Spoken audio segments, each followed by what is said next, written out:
नमस्कार, मैं आशा मेहता। स्वागत है आपका हमारे चैनल में। हम हाजिर हैं एक बार फिर देश और दुनिया की नई और ताजा खबरों के साथ।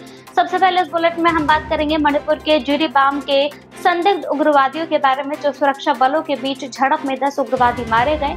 इसके बाद 2 मेतेई लोगों के शव मिले हैं, जबकि राहत शिविरों में रह रहे 6 अन्य लोग लापता हैं, जिनमें महिलाएं और बच्चे भी शामिल हैं। फिर हम बात करेंगे प्रधानमंत्री मोदी के चंद्रपुर में एनडीए गठबंधन पर भ्रष्टाचार और विकास में बाधा डालने का आरोप लगाया। उन्होंने भाजपा को विकास की गारंटी बताते हुए महायुति सरकार और एनडीए को डबल इंजन में महाराष्ट्र में तेजी से विकास का वादा किया है।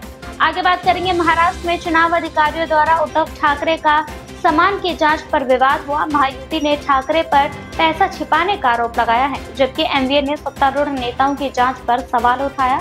भाजपा ने ठाकरे की आलोचना की। आगे बात करेंगे अमित शाह ने झारखंड विधानसभा चुनाव में जेएमएम कांग्रेस गठबंधन पर भ्रष्टाचार का आरोप लगाते हुए कहा कि लुटेरे पकड़े जाएंगे।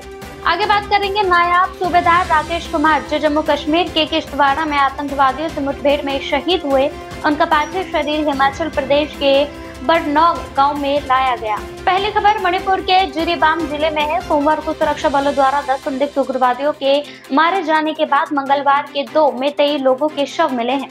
ये दोनों 63 वर्षीय लैशराम बरेल सिंह और 31 वर्षीय मेबाम केशवो सिंह बोरोबेकरा पुलिस स्टेशन से राहत शिविरों में रह रहे थे और गोलीबारी के बाद लापता थे। सोमवार की हिंसक झड़प जिरीबाम में जकुराधोर और बोरोबेकरा क्षेत्रों में हुई, जहां हथियारबंद हमारा समुदाय के संदिग्ध उग्रवादियों और सुरक्षा बलों के बीच गोलीबारी हुई। घटना के दौरान हमलावरों ने सीआरपीएफ चौकी, पुलिस स्टेशन और आसपास के मेतेई बस्तियों को निशाना बनाया।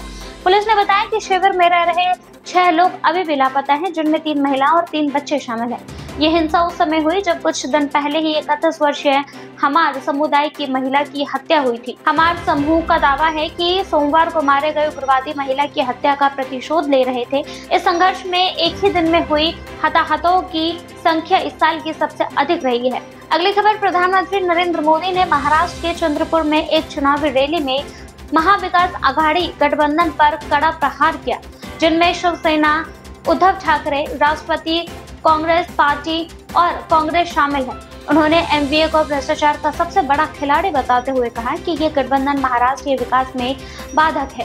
पीएम मोदी ने आरोप लगाया कि वर्षों से चंद्रपुर में बेहतर रेल संपर्क की मांग की जा रही थी, लेकिन कांग्रेस और आघाड़ी सरकारों ने इसे रोक रखा था, जिससे इस क्षेत्र का विकास बाधित हुआ। पीएम मोदी ने कहा कि आघाड़ी गठबंधन केवल विकास कार्यों पर रोक लगाने में रुचि रखता है और इसे भ्रष्टाचार में पीएचडी तक करार दिया है। उन्होंने लोगों को आश्वस्त किया कि भाजपा का चुनावी घोषणा पत्र अगले 5 सालों में राज्य के लिए विकास की गारंटी बनेगा। उन्होंने महायुति सरकार और केंद्र में एनडीए की डबल इंजन सरकार का महत्व बताते हुए कहा कि इससे विकास की गति दोगुनी होगी। प्रधानमंत्री ने कांग्रेस पार्टी और गांधी परिवार पर भी निशाना साधा। उन्होंने आरोप लगाया कि कांग्रेस का रवैया हमेशा से अभिजात्य और अहंकारी रहा है और उन्होंने हाशिए पर रहने वाले समुदाय जैसे दलित, पिछड़े वर्ग और आदिवासी की प्रगति में हमेशा रोका है।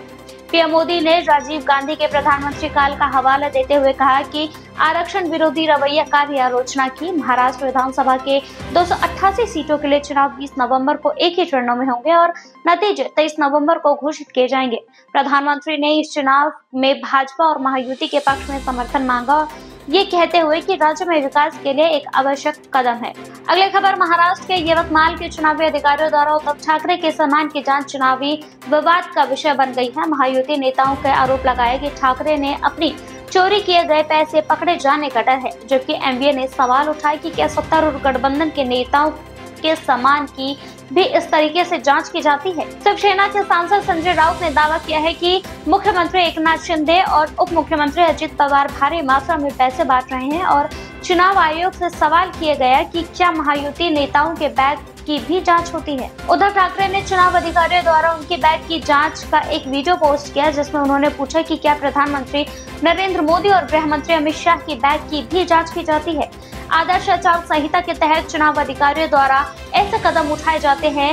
इस पर एनसीपी सुप्रीमो शरद पवार ने ठाकरे का समर्थन करते हुए इसे विरोधियों को परेशान करने का प्रयास बताया। भाजपा ने भी पलटवार करते हुए ठाकरे की आलोचना की।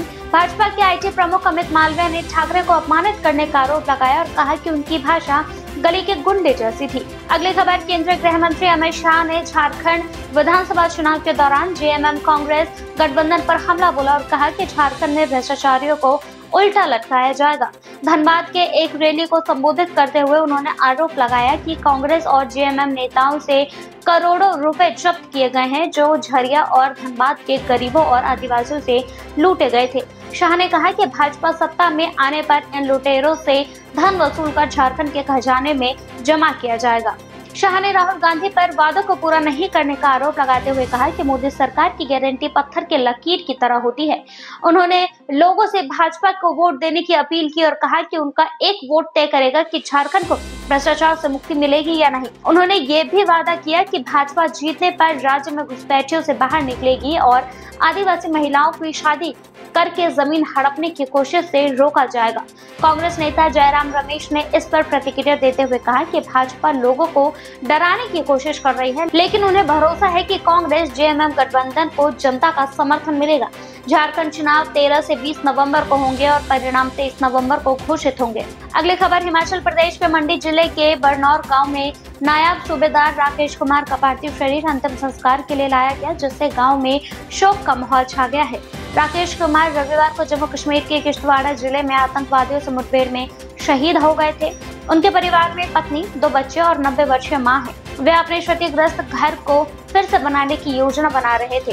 राकेश सेना की 2 पैरा इकाइयों में थे और किश्तवाड़ा में 2 ग्राम रक्षकों की हत्या के जिम्मेदार आतंकवादियों का पीछा करते समय शहीद हो गए। घटना के बाद क्षेत्र में बड़े पैमाने पर तलाशी अभियान चलाया गया, जिसमें विशेष बल के कमांडो भी शामिल थे। पाकिस्तान में स्थित जैश ए मोहम्मद से जुड़े गुट ने विडीज की हत्या की जिम्मेदारी ली है। इस साल जम्मू में अलग अलग घटनाओं में 16 सुरक्षा कर्मियों, 10 नागरिक और 3 विडीज मारे गए हैं, जबकि सुरक्षा बलों ने 13 आतंकवादियों को मार गिराया है। कश्मीर में आतंकवादी हमलों में 9 सुरक्षा कर्मियों और 15 नागरिक मारे गए और सुरक्षा बलों ने 24 आतंकवादियों को मार गिराया। ऐसे ही ताजा और बड़ी खबरों को देखते रहिए और हमारे चैनल को लाइक, सब्सक्राइब और शेयर करना ना भूलें।